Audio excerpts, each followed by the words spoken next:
Hello and welcome to the UFOcast. I'm Luke. And I'm Michael. And this is the penultimate episode of our show because we've reached the penultimate episode of UFO.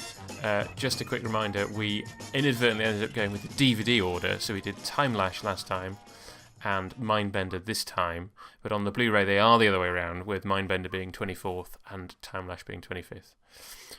So if you're just tuning in and we're expecting Time Lash, that was last time. This time, it's Mindbender. It's you know what, Jays, how can you say it certainly is without sounding like a Ponce Alan Partridge impersonator? But it is. It genuinely is Mindbender. So if memory serves, this is the episode where Neil Perriman, not Neil Gaiman, Neil Gaiman might have done this, but Neil Perriman made his wife watch. It as an introduction to UFO. Yes. And as an introduction to UFO, it's going to set up the rest of the series as being a bit of a disappointment. Because it's not your normal episode of UFO. No. No. But here's the interesting thing. So, we've talked about this a reasonable amount. In that this second block is more influenced by The Prisoner because of the presence of somebody like David Tomblin, some of the writers. Yeah. And I think you said the other week that this is the most prisonery episode of the show. I think so, yeah. But this is written by Tony Barwick, which is really interesting because he is the sort of stalwart Anderson writer on the series from Captain Scarlet days, and he wrote quite a lot of episodes from the first half. And so when because I'd forgotten who wrote it, and then when I was watching it, it was something like, oh, you would have expected this to be one of either a Tomblin episode or one of the writers he brought in from The Prisoner. But actually, no, it's a Barwick episode. It just feels very much influenced by those prisonery aspects. So, is the argument actually it's more of its time? And no, the things that was around it? I don't know, because I think anything that feels prisonery, you can't ignore the fact that Tomblin is working on the show at this point. And it's possible that I don't know enough about the background to it. People who are listening who know more about the behind the scenes than we do might be able to fill us in. But it seems to me that this could possibly have been a script that he wrote that was heavily edited, or possibly he just absorbed a lot of that incoming sort of feel for the show. I don't know. It's just an interesting comment I feel to make. To say that it doesn't feel like anything else that he wrote for the show, if that makes sense. No, it makes sense. It does. But I suppose, is it because it's about concept and not concept, but perception? Because that has come up a few times in this program. This just is the one that's got the most heavy stamp on that one. Yeah, that's true. That's true. Because there's a few hallucination episodes in other Anderson products. Right. Well, which we've called dream episodes, and we've kind of covered those. So this is a waking dream episode, arguably. Yeah? Yes. Yeah. Oh, yes, it is. So, yeah, so I suppose in that sense it has something in common with Ordeal, which we properly slated earlier in the run. But I think I think I did. I think you defended it quite well. Did I? Oh, no, I still thought it was terrible. Fair enough. Well done, you. Yeah. No, I think you have to say that Ordeal is a candidate for the worst episode of the series, whereas this is definitely a candidate for the best episode of the series. I think. Yeah. I'm still not entirely sure what my overall favourite is, but this is one of them. I think we might end up having a roundup episode where we can discuss stuff like that. I think after we probably should. We probably should. When we've got some time. Yeah, because we individually we could make our own bests and we could put them in order and then see how we feel on that one, because that would probably be quite interesting, or not. Listeners, you decide. But anyway, let us know what you want us to do, and we'll probably ignore you. So yeah, because everybody seems to want us to. Everybody who's commented to say what we should do next has said we should do Space 1999, and I think we're both agreed that we're not going to do that, right? We're quite worrying about that, because you know what? We can discuss that another time. But Space 1999, I bought it on Blu-ray. It's on Forces TV as we speak. and a lot of people are massively enjoying it. And let's put this into perspective. I've also just started watching Space Maidens with Gareth Thomas, which is possibly some of the worst, cheesiest TV sci-fi I've ever seen, and I'm enjoying that slightly more than I was enjoying Space 1999. So I really don't want to do a podcast where I'm I'm enjoying that one because it is ridiculously cheesy. It's as if it was made now as a Mickey take of sci-fi. It's incredibly weird and odd, but we can discuss that another time. Again, I don't want to do a podcast where I just state things, but no. Yeah, so maybe I'll come back to Space 1999 after we've done something else. It's a future project because there is a lot to say about Space 1999. There genuinely is. Yeah, but I just don't feel like I'm up to seeing it just yet. Good. Okay, fair. Right. Well, I mean, I've only seen the first episode, which I watched a few weeks ago, and we're not overly it didn't grip won over. No. It just seemed to be a poor man's 2001, even down to kind of copying very specifically some of the scenes on, admittedly, a high budget, but still a lot lower budget than they had available for the film. But anyway, we're here to talk about Mindbender, not Space 1999. So anyway, yeah, we were so Prisoner, right? And the reason, and you can either agree or disagree with me. The reason that this feels like UFO at its most Prisoner-esque is because there are a number of Prisoner episodes which do similar kinds of things. Yes. Either in terms of making the prisoner dream stuff in order to break him, like A, B, and C. Or more clearly parallel to this, you have Living in Harmony, where he is programmed to think he's in a Western, but everybody is clearly wearing their normal clothes, but his perception is that they're wearing Western stuff. Even down to the fact, and we'll come to this later in Prisoner Watch, but one of the Mexicans from this was in that. So that feels very kind of similar as a crossover. And then the penultimate episode of The Prisoner, Once Upon a Time, which is more like how the shadow people see the people hallucinating, if you know what I mean. Because in this you get both sides of it, in that you get inside the hallucination from the character's point of view, but you also get outside the hallucination from the other people's point of view. It's shot beautifully for that. It is. As an audience member, you're in no point are you wondering which one's real, because you're outside the narrative, and it's shot beautifully, and it tells the story so perfectly. Yes. That you're in no doubt as to what's going on, because so easily something like this could have made you go, "Who's that? Well, why is there a Mexican in space?" And we know there isn't a Mexican in space. You know, why is that happening? Why is the bloke from Mind Your Language there, or whatever? Which is a reference you won't get because you're far too young. But anyway. No, I don't get that, but you can explain that later. I can do that. But yeah, you're kind of watching it and you're going, right, I've got this. But you get it. And it's brilliant. It's just gorgeous. So that's brilliant. Yes, it does have prisonery feels. Feels? Oh my God, I've gone so far. I've fallen so far. But yeah, it has the feel of certain episodes of The Prisoner. Perhaps that's why we've said it. So yeah, I completely agree with you on that one. But it's still very, I suppose, it's still very UFO. You do have that extended sequence at the beginning of the UFO coming in and crashing, which, I mean, that bit particularly does feel perhaps more like vintage Tony Barwick.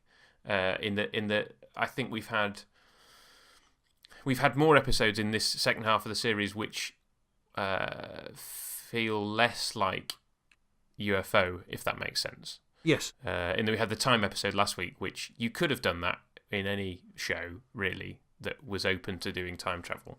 It didn't have to be UFO. Whereas this one, and particularly because it makes use of the films. Actually, no, I'm going to walk that back, because obviously Time Lash had all the film studio stuff, which is very, again, UFO.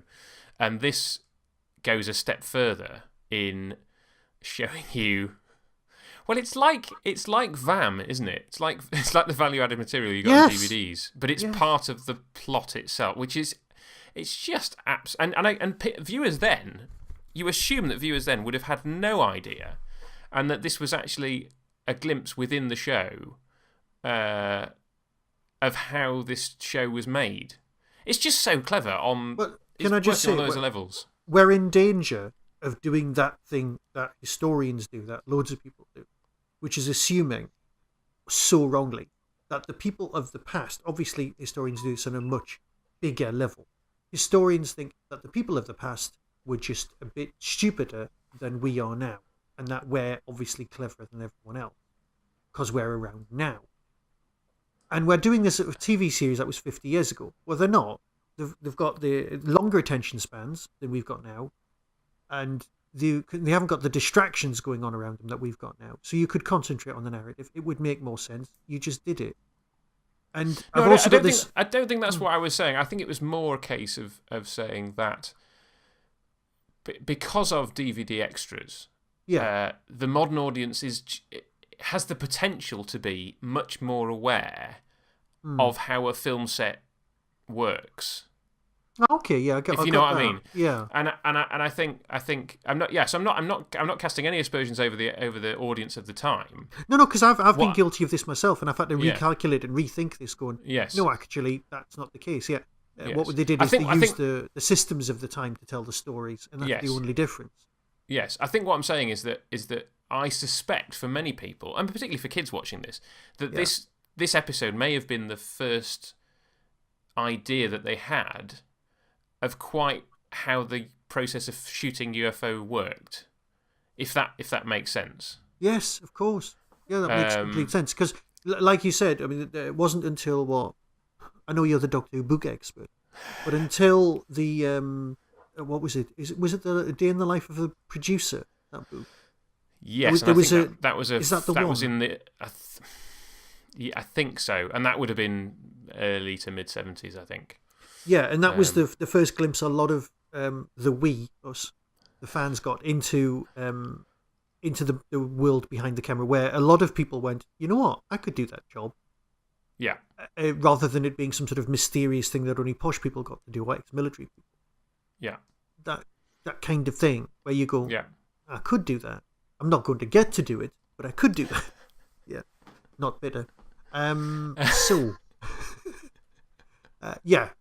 Mind you, though, given the state of play in the universe as we are right now, we've come full circle, and there's the death of VAM because everything's available online and there's very few extras. It's all going behind the curtain again. This is true, apart from Doctor Who Blu-rays, it would seem. Exactly. It's the last best hope piece. Well, yes. For a piece of behind-the-scenes business. Yes. And obviously there's a decent amount of extras on the UFO Blu-ray, which I haven't even watched all of yet. I think they just go on forever. They're brilliant. Yeah. There's a fantastic documentary, which I know.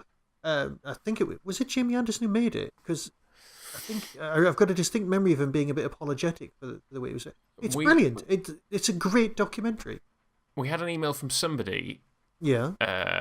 Very early on. It wasn't Jamie Anderson. I will have to check my emails, but we had an email from somebody defending the documentary before I'd even watched it. So. Right.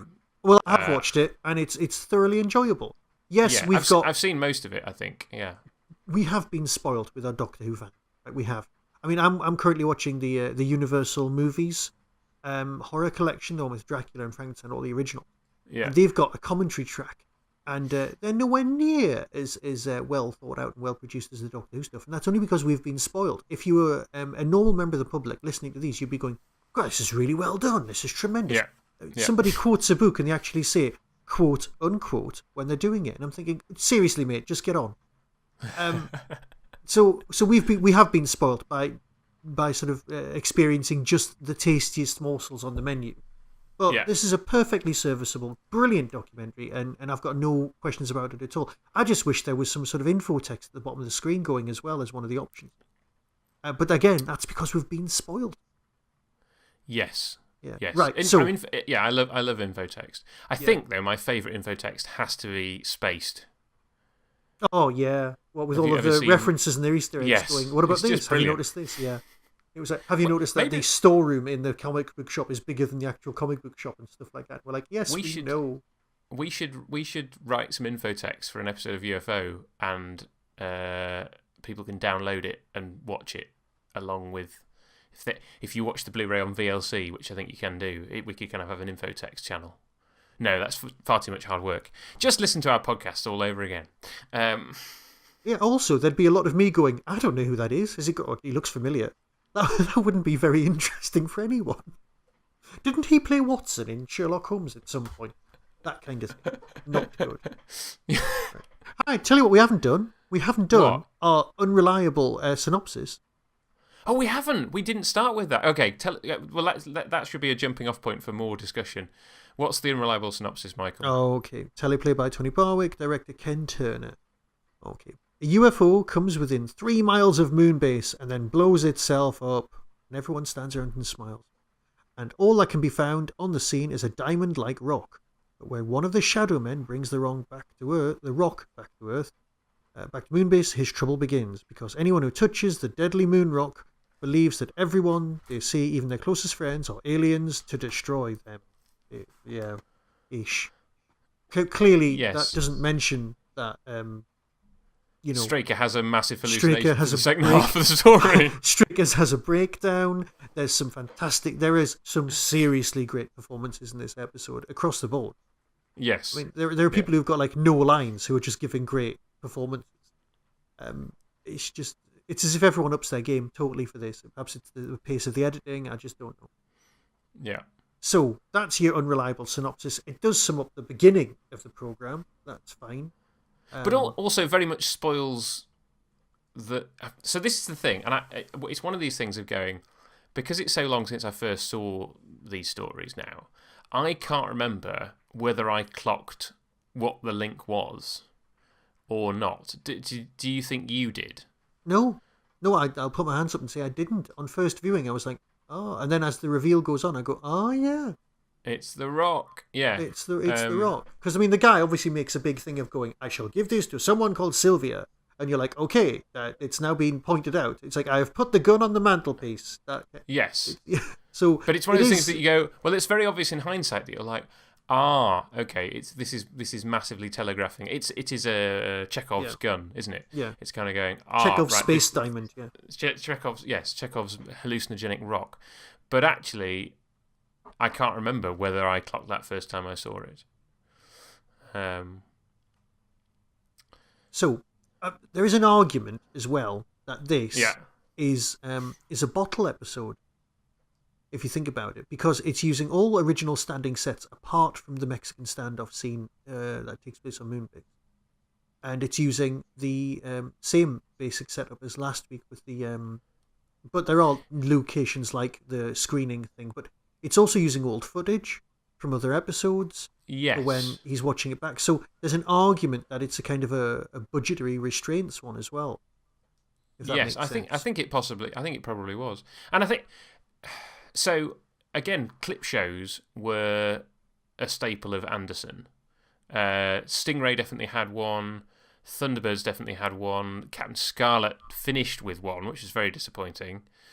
See, I didn't know that at all. I think That's a surprise. It's entirely possible that even Secret Service had one, and that ran for a really short period of time.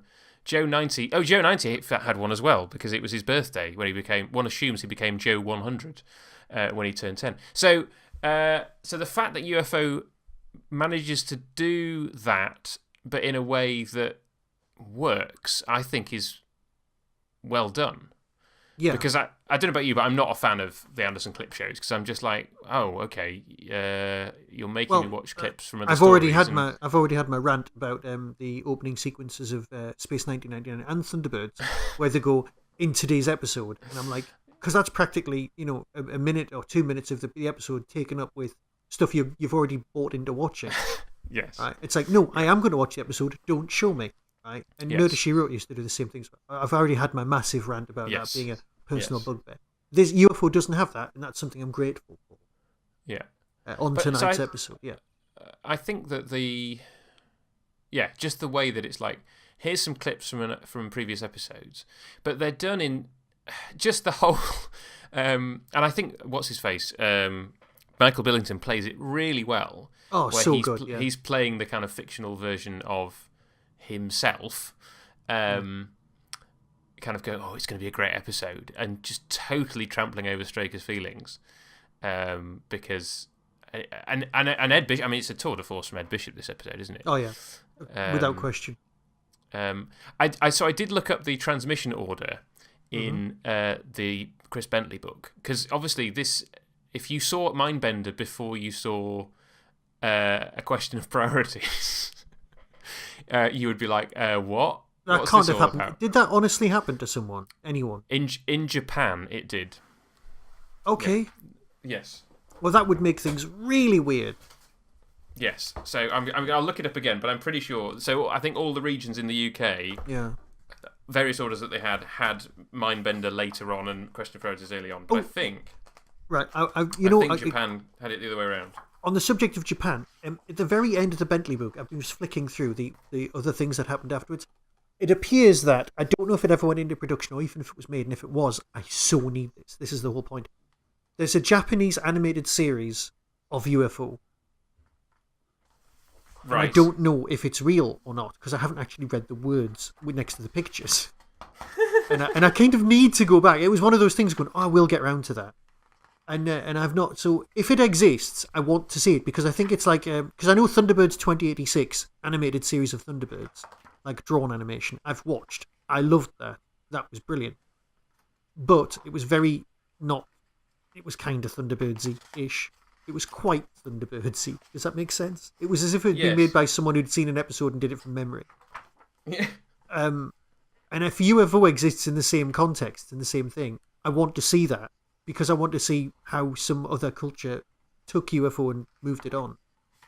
And did they stick with the TV location as well? Because obviously I've been giving this a lot of thought to the whole bringing UFO back for Big Finish thing. Mm-hmm. And also Jamie Anderson, in this week's Jamie Anderson and whatever it's called, Jerry Anderson podcast, was actually saying that the rights belong to someone and there's always attempts to bring the series back constantly. So really it's just a matter of time. So we don't know what's going to happen with that one. So I do hope it comes back at some point. So yes, this episode and last week's episode have got a lot of, they do come as a pair for me, because they are we're going to milk the whole TV studio thing, the location of it a lot. Yes. So yeah, arguably a bottle episode. Yes, it does contain some clips, but they are used so well. Yeah. As to be brilliant. But it does mean that they're showing us clips of the episodes, they're not showing us point of view shots from what he would have experienced. So here's the question. With the other two, they have a straightforward hallucination where, I say a straightforward hallucination, but their hallucinations are based on they see other people as something else. So in the case of the astronaut, he sees his colleagues as Mexicans, and Beaver James sees shadow personnel as aliens, right? Yeah. So, but the rest of the world is the same. So Beaver James is seeing Shadow HQ as Shadow HQ, and for the most part, the astronaut whose name I keep forgetting, there is a cutaway where they're on a set. But for this, you're then, because at the very end, you kind of then go, you then see what has Straker done. So he's clearly kind of punched some computers and bashed some people around, whilst under the influence of this rock. Which is what the first spaceman did, yeah. Yes, but inside his hallucination, it's a much more elaborate thing, where he's rounded about in the film studio. Yeah. But from what we can tell at the end is that Straker never actually left Shadow HQ, right? Yeah, I can see that. Yeah. So the hallucination's taking place inside his own head? Or inside those few rooms? Inside those few rooms, yes. Okay. I think that's the implication. Okay. Anyway, yeah, I can live with that. It's just the thought of kind of going, well, what's... It's not a problem, but it's a case of going, well, what... For example, if you could watch Living in Harmony from the point of view of all the other people in it, what would it look like? If you could watch Once Upon a Time from number 6's perspective, what would it look like? If that makes sense. Yes. And if you could see the second half of Mindbender from all the other characters' perspective, what would Straker be doing? See, that not occurred to me at all. That makes complete because sense. if he's down in the base, but in his mind he's running around the greenery outside chasing his stunt double, who turns out to be Howard Byrne, what's he actually doing while he thinks he's running around? Hang on. I suppose because there's an argument that time doesn't pass because all he does is he smashes it in the room with I've forgotten his name, the bloke who he answers to. General Henderson. Yeah, with General Henderson. Because he says he seemed to regain control for a moment. So everybody in Shadow has experienced something whilst Straker has been hallucinating. Oh yeah. They've seen him go bonkers, but we don't quite know how he's been behaving. Unlike the others who eventually shot people and therefore had to be killed. It was kill or be killed. Straker clearly hasn't gone as far as picking up a weapon and shooting people. Right. But he has clearly caused some damage while under the influence of the rock. Anyway, it's a small plot thing. How did they tidy up the space diamond and get it into Conroy's box without touching it? So is there someone cleaner on Moonbase gone mental? No, because he put it in the box. The last thing you saw him do before he hallucinated was him putting it in the box. Oh, yeah, okay. So I think the point is, therefore, he was the only person to touch it on the moon. It got put in his box. His box got shipped back to Earth. And then the next person to touch it was Beaver James. Yeah. Followed by... No, that makes sense. Followed by Straker. Followed by Straker, yeah. Yes. Yeah. Right. Okay, so we've established that, A, we're big fans of the story and other things. Now, we do have to talk about the sad bit of this story, which is it's Henderson's last appearance ever. In anything, yes. In anything ever. Because, see, I'd not noticed, because originally you said, oh, he doesn't look well. And I hadn't noticed him not looking well. I just thought, great performance. That business with the sheep thing, and also when he comes out of character, when he snaps into it. I get all of that's brilliant. That is so good. Brilliant. But I'd not noticed how poorly he looks until you mentioned it, and now it's all I can see. Yes, no, because I hadn't known when I first saw it, and I just thought he'd lost some weight. Yeah. But it is. I think it now it just hangs over those final performances. Yeah. Because you know that he's unwell. But I suppose that makes the fact that he's there and doing what he's doing all the more impressive. Because it is. It's a brilliant performance in this episode. And a great way for him to end his career. Sad though that is. Yeah, it's brilliant. I mean, right, okay. My best mate. The end of the story is he dies. But anyway, okay. But my best mate got leukemia, and he was quite a big fan of food.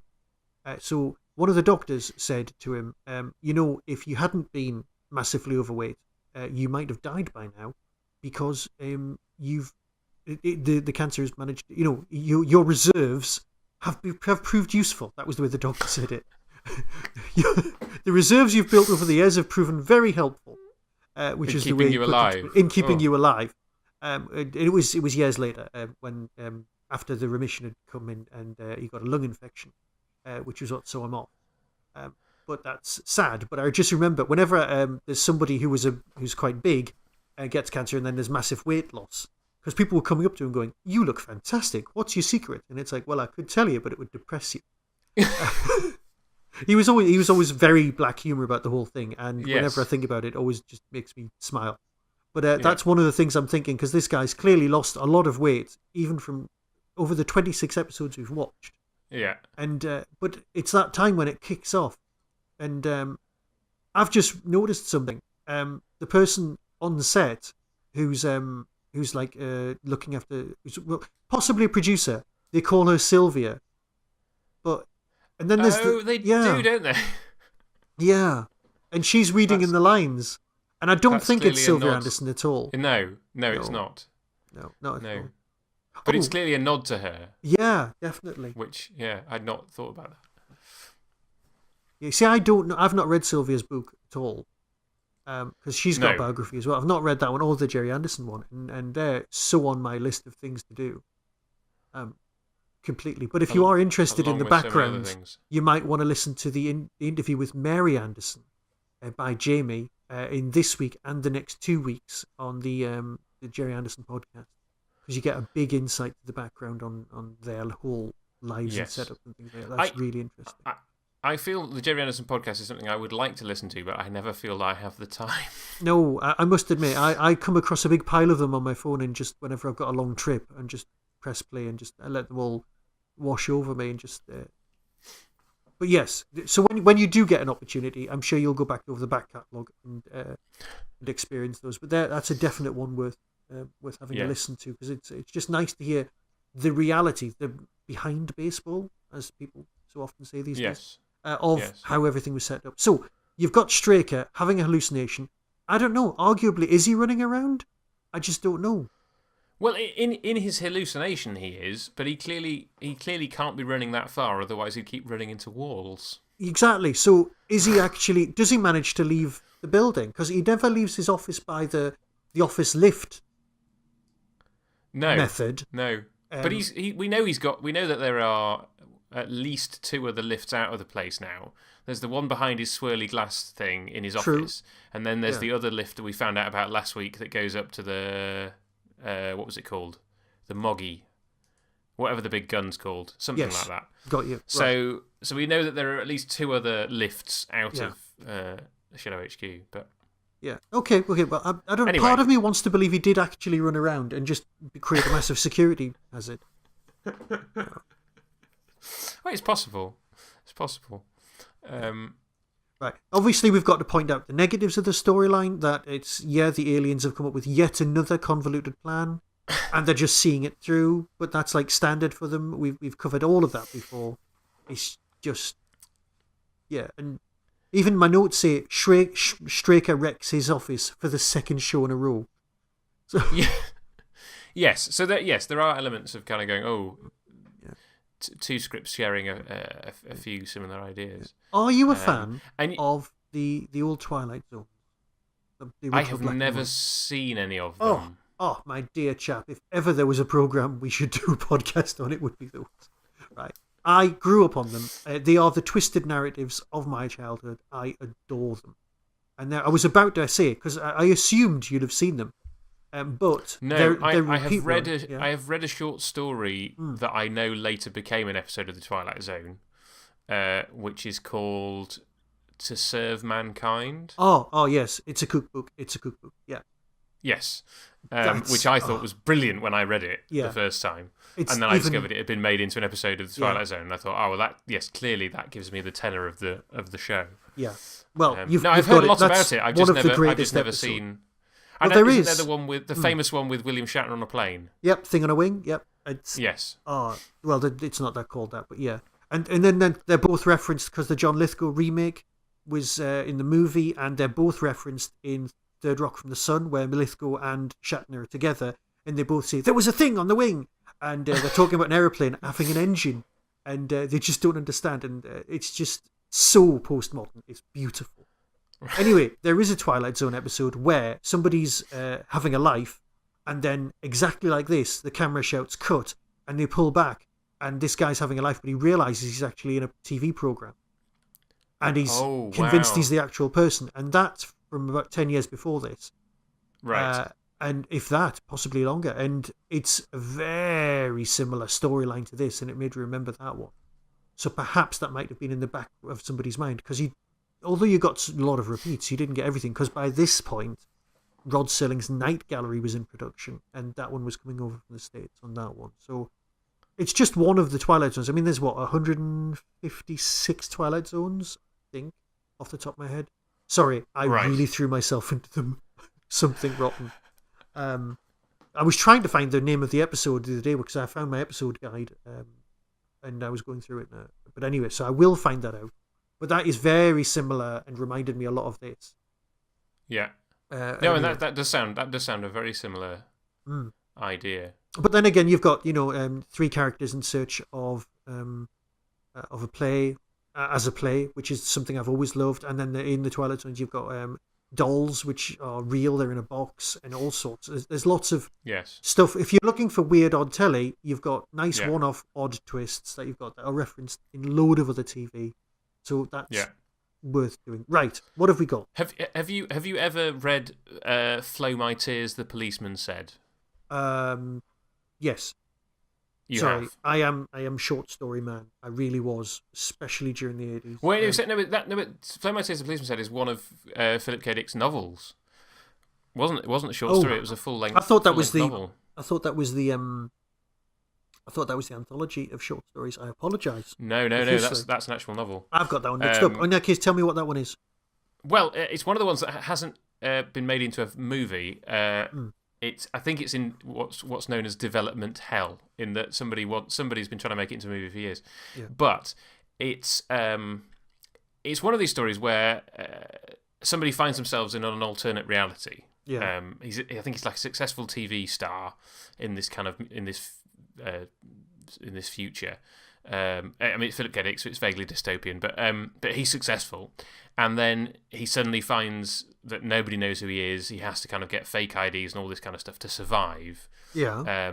In this world, and if you don't want to know what the answer is, tune in a few minutes.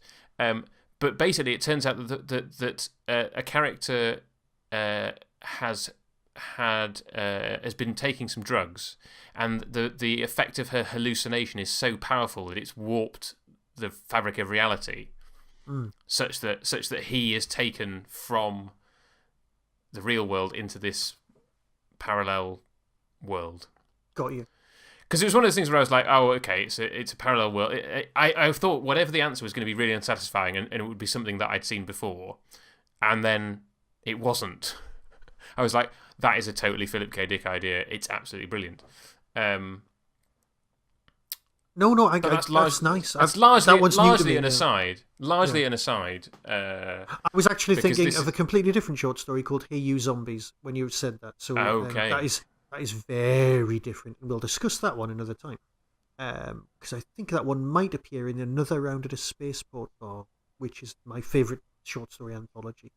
Because that one also contains the unicorn variation. Hooray! Which, right, we've now become a literary podcast, and we apologise profusely. But clearly, I've got a very big soft spot for short stories, and always have that. Right, okay, getting back on track. Here we go. What else is there to say about Mindbender? Well, I just don't know. I mean, let me just look at my notes. Henderson looks ill. Yeah, he does. There's a thing. The thing I'm surprised about is that, you know, the UFO thing where the characters have got their real actors' names? Like Keith Ford. Keith Ford, Keith Alexander, Ed Bishop, Ed Straker, yes. Yeah, right.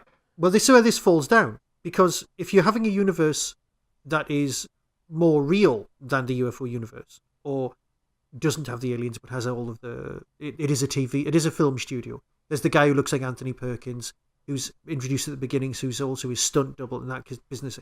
You can't give them their real names, because Ed would have been called Ed in the real universe. So he's quite clearly an actor playing someone who isn't called Ed, because the character's called Ed. And yeah. But at least you have Paul Foster is played by Mike Billington, so they can call him Mike. Yes. So that kind of works. So yes. No, it's a glorious episode. Again, I'm in agreement with you. It's one of the best, if not the best, of UFO. But if you watch this first, the others you're not going to have a clue what the the show is about. Yes, well, that's true. In general, no, you could totally, as Sue did with Neil Perryman, his wife Sue, watched it as a one-off. You could watch it and enjoy it as she did, but it wouldn't give you a good feel for what the whole series is like, and you might then be disappointed by the rest of what you've seen. No, it makes total sense. So, shall we discuss who was in it then? Shall we? Well, yes. So, who did you spot? Now, sadly, I'd actually read up on this one, so I didn't spot James Marcus from Invasion of Dinosaurs. Oh, and neither did I. Yes. And I still haven't worked out who he is Exactly. in this. No, not at all. Yes. Right. Yes. Now, So we starting with Doctor Who watch then?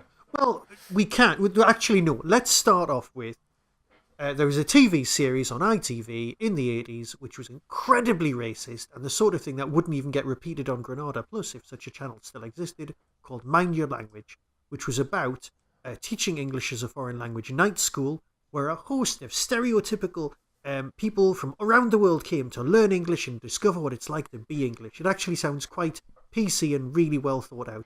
It wasn't. And it was just a load of stereotypes. And the bloke who plays the main Mexican at the beginning, one of the banditos, Yes. he was actually one of the Moonbase staff in disguise. Oh, there's a thought. A female character gets punched by a male character in this, but because you're imagining that they're Mexican bandits, everybody's fine. All you see is them fall to the floor and their wig gets slightly messed up, and you're like, okay. And there's a little bit of blood makeup. Yeah. Yes. No, it's interesting that, isn't it? Because when you think about what's actually happened, he's punched her, which you wouldn't ever have done that in the past. I'm wondering if Sylvia really is Sylvia in this, and she's got a bit part. But I know she was in the dance. No, but her voice is so recognisable. You would spot it straight away. So, mind you, though, UFO renowned for getting somebody else to do somebody else's voice. Well, that'd be ironic, wouldn't it? Yeah. Overdubbing overdubbing the line feeder with. That's far too metatextual. It genuinely is. Anyway, getting back to the original thing. So, you've got a lot of actors appearing. As themselves. I can't even look at the screen right now because it's just too distracting because it's so well done. This is the one time, getting back to the TVC, this is the one time when the camera pulls out that you get to see how beautiful the round set is on Moonbase because you're looking at it as a set. Well, and also the amount of light that they've got on it. All the lights kind of through the circles over the top. It's clearly a well thought out set. It's glorious. It's glorious. And you're getting to see the real set. So yes, you're right. It is a load of It's brilliant. You can't do it again, but you don't need to. Right. So that was the bloke out of Mind Your Language, was the one who played the Spanish person in Mind Your Language. That's all I know him as.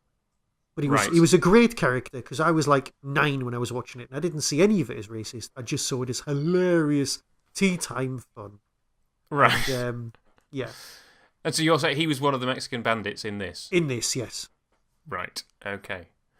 Well, that should. In which case, let's do Prisoner Watch first. Okay. So, and I mentioned this earlier. So one of the bandits was played by a chap called Larry Taylor, which doesn't sound Mexican at all. It doesn't. And he was he was credited as first Mexican bandit. Oh. And he played Mexican Sam in Living in Harmony in The Prisoner. There's a theme there. Yes, and also Gypsy Man in Many Happy Returns. I think these days they might have given characters some names. Or at least have gone with Bandit. Yes, yeah. But I don't know about you, but he was immediately recognisable to me. I mean, he's just a bystander at the beginning of Living in Harmony. But I was like, oh, that's the dude from Living in Harmony when I saw him. So, a very recognisable face. You've already identified James Marcus, who plays a shadow operative in this, as a peasant from Invasion of the Dinosaurs. Did you get his other Doctor Who role as well? No. He was Rask in Underworld. See, I've not watched that for ages. I mean, he spends a reasonable amount of the first bit of the story with a black mask over his face, so you wouldn't recognise him anyway. I can so feel a Doctor Who rewatch coming on. I genuinely can. Yeah. And I didn't get this at all. And this is partly because 2 of his 3 stories are missing. Yeah. Norton Clark, who played the first assistant director. Right. Is that the man who limps towards the camera? Or is that... Possibly. Yes, because that is the weirdest of shots. That was a very odd shot. You're like, oh, yeah. So he played... well, have a guess. If his stories are deleted, have a guess what he was in Doctor Who. The Mythmakers. Correct. There we go. And? That's... Macroterra. Oh, no, he was in The Massacre. Okay. Yes, he was a Greek soldier in the Mythmakers and a secretary in the Massacre. And then one of his performances does survive because he played a technician in the Silurians. And now I think about it, I have a vague memory of a guy who looks like the guy limping towards the camera in this being in the Silurians. So I think it probably was him. There you go. Right. Now, did you spot any... So we're going to round out with Anderson Watch. Did you spot any Anderson people in this? Nope, not at all. Or more properly, did you recognise any voices? Oh, hang on. There was somebody in this that isn't in a Prisoner or Doctor Who. But I thought that the bloke who did play Watson in the first series of The Adventures of Sherlock Holmes was in this. As one of the security guards. But I'm going to have to look that one up. You're going to have to look that one up. No, because remember last time I mentioned the dude from A Touch of Frost. Right. Yes. And I think he's in this again. He's in this again, and I think he looks a bit Watson-ish. I think you're right. So it might be him that you're thinking of. I think you're right. Right, moving on. So I didn't spot or hear anybody who was a bit... Oh, hang on. Was it the bloke who looks like Anthony Perkins? Yes. Right. Well, yes. Who was he He's in one of the people... Right. He was in 3 episodes of Space 1999, but he's more famous for something else. No, you got me. So Stuart Damon, who played Howard Byrne... Right. Which I thought he was a brilliant character. Yeah. So I want script approval, otherwise I've got these headaches. Yes, so he was one of the champions, apparently. Of course he was. Of course he was. ITC, yes. Or not. Yes. Well, yes, it was. But yes, the reason he's on this list is because he was in 3 episodes of Space 1999. So, a brief brush with Anderson. You implied it was somebody else. Well, there's 2 other people, so we'll get rid of the easy one. Stephen Chase played the film director, right. who I thought was quite fun. He was quite a fun character. He was in an episode of... Oh, it's going to be the Persuaders. Protectors. The Protectors, yes. It just keeps going. No, but voice-wise... Sorry, I've just noticed on the closing credits, it says Phil Maddox in this episode as Rutland. Yeah, because there was the flashback. Oh, of course, because he was at the window. I was like, what? I don't think he even said anything. No, he doesn't. But he still got a credit. I think even in the actual episode, all he does is go, Mary, and that's it. Pretty much. No, so, but voice-wise, the guy who played Captain Beaver James has a good Anderson pedigree. It's played by an actor called Charles Tingwell, known to his friends as Bud. And he rounds out among other things, the crew of the Zero X in Thunderbirds Are Go. Ah, right. So I think we've now, with the exception of Bob Monkhouse, we've had the other 4 members of that crew have all been in UFO. You know what? And I still have issues with Bob Monkhouse being on board. And I shouldn't. Watch it again. It's Bob Monkhouse, and you'll wonder how you never noticed it was him. Yes. But he was also in 3 episodes of Thunderbirds. Yeah. But more prominently, he was Captain Brown in the first episode of Captain Scarlet before he got blown up. Yeah. But as a regular, he was Dr. Fawn. Okay, which is kind of brownish. You remember Dr. Fawn? Nobody wants to be Captain Brown. Well, that's clearly why after the Mysterons took him over in episode 1 and then blew him up, Spectrum never replaced him. They're going to replace him with Brown. shades of brown. Yes. Fawn and ochre. Yeah. Yes. Do you remember Dr. Fawn? I mean, he's quite a small character, but he did crop up on Cloudbase now and again to kind of pronounce things like Captain Scarlet is indestructible. Hello, I'm the Doctor. Our main character is indestructible. Yes. I'll not be having much to do then. Yeah. Yes. Or in the episode where Symphony has a hallucination and the Mysterons come and kill everybody, I think you see him and then the camera cuts away and the camera cuts back and he's turned into Captain Black, who goes, Captain Scarlet's dead. Yes. I think you need to watch Captain Scarlet again. I think you're right. Because there's so many actors from this that you've missed. There is. The thing is, right, I wasn't a huge fan of Captain Scarlet because of the basic premise thing. But really? I did enjoy, and this is going to make me even more of a heretic, I really enjoyed New Captain Scarlet because they fixed the problem. Okay, tell me, A, what's the problem, and Captain B, Scarlet how they fixed is it. indestructible because he gets turned into a mist. He gets killed in the first episode and gets turned into a Mystron. So he's a Mystron agent. But then, and I was never completely happy about the fact that he manages to get his personality back and stop being a Mystron. Yes, because he fell off a big tower. Yeah, all he does is he falls over, right? Yeah. And then all of a sudden he's Captain Scarlet again. But the original Captain Scarlet, the real one, is dead, right? This is a duplicate that is a Mystron who just happens to get his personality back, as far as I was concerned.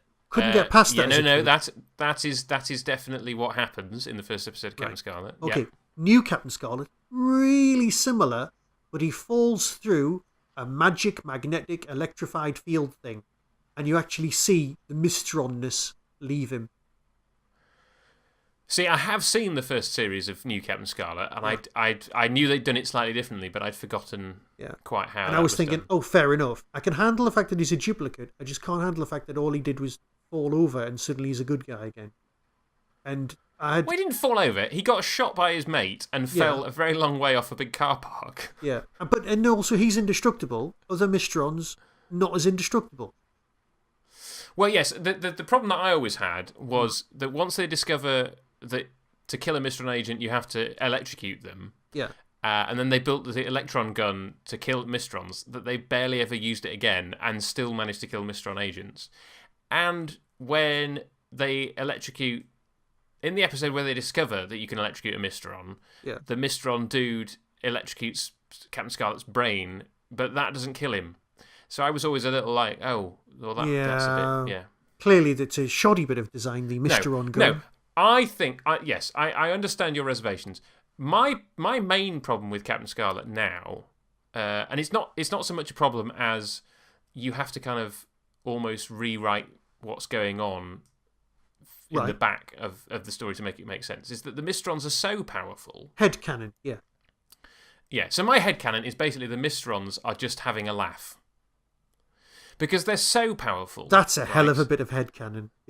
No, but hear me out. Because at various points, the powers that they exhibit, like there's a few episodes where Captain Black drives us in a car and then teleports away, and you're like, why don't you do that more often? And then there's the fact that they always tell them what they're going to do. That's true. They only seem to have kind of one scheme going on at once. When they could kind of kill a whole bunch of people, like, or for example, there's that one where they blow up the plane, and you think, surely it would be more useful to Mystronize all the people on the plane rather than Mystronizing the plane, right? You're not wrong. I think with Captain Scarlet, if they wanted to, they could take over the Earth like that, but then, well, what would the point of that be? They'd be bored. So I think Captain Scarlet only really makes sense if the Mystrons are bored, and yes, there's an element of vengeance because Captain Black blew up their complex on Mars, which they managed to rebuild magically quite quickly.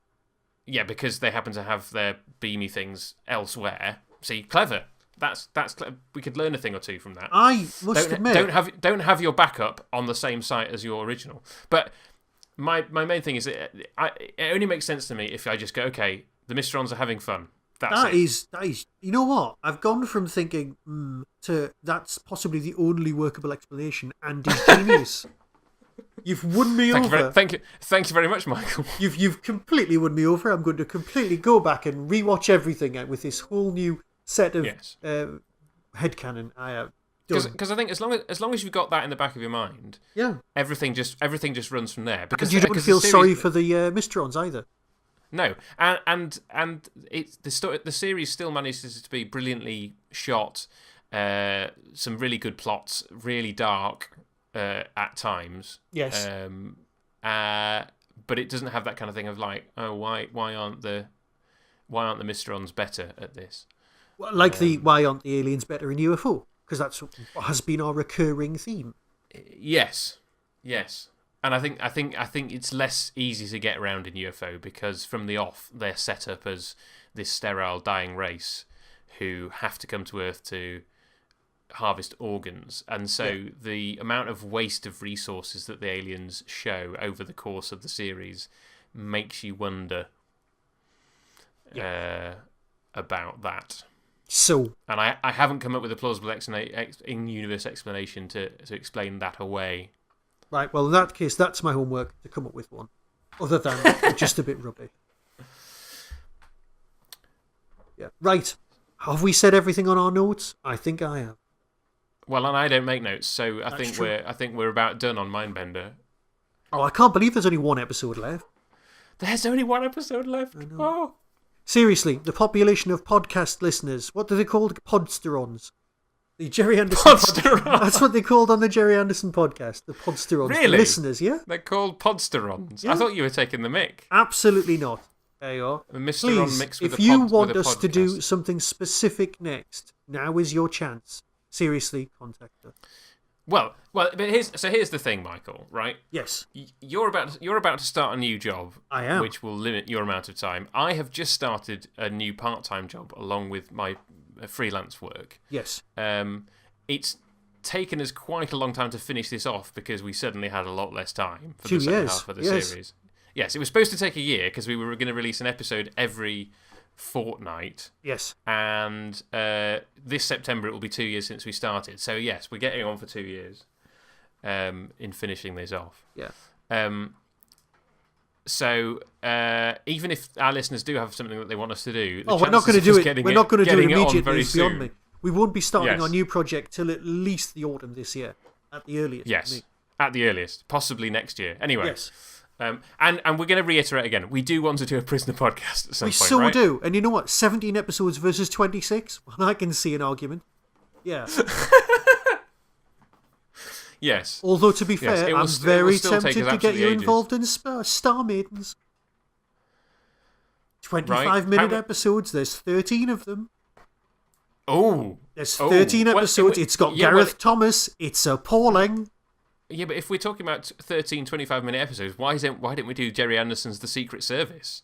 Oh, it's an argument. Tell you what, if somebody from Network wants to let's send us the not. Blu-ray... They haven't done a Blu-ray of Secret Service yet. Oh, the horror. So here's the thing. I think so. And correct me if I'm wrong, listeners. There is a Blu-ray of Thunderbirds. Yes. But as far as I'm aware, the only Blu-ray of Thunderbirds is the cropped to 16:9 version. Or it's maybe possible you can get the original 4:3 Blu-ray, but not a UK one. And they've done Captain Scarlet now, and I think they've also just finished Joe 90 on Blu-ray. I believe so. That is what I've heard. So I don't know. Yes, but so I think by the time they get to Secret Service, they'll have had to have done a whole bunch of other things first. Yeah. Right? And as Network have said... You'd think they'd they're do a bit Stingray busy, next, yeah. right? You would think that, but is it? Well... I don't know. I mean, okay, so we've got UFO, Space 99, Thunderbirds-ish, Captain Scarlet, and Joe 90 on Blu-ray. I've got Stingray on DVD somewhere. Yeah, no, I've got it on DVD. But then you think of the Anderson shows that are not on Blu-ray, that's the obvious one to do next, Yeah. right? I think we'd be probably better off just watching the Worlds of Jerry Anderson DVD and doing one story. But that's beside the point. Right.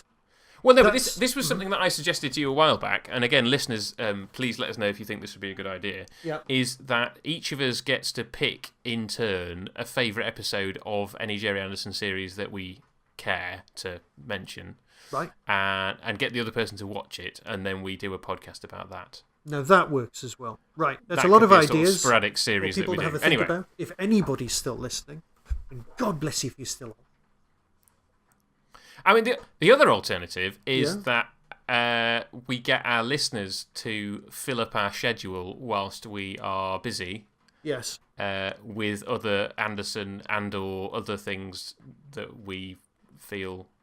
But then at that point, I'm just if you want to do a podcast, set up your own podcast. You don't have to ride off our backs.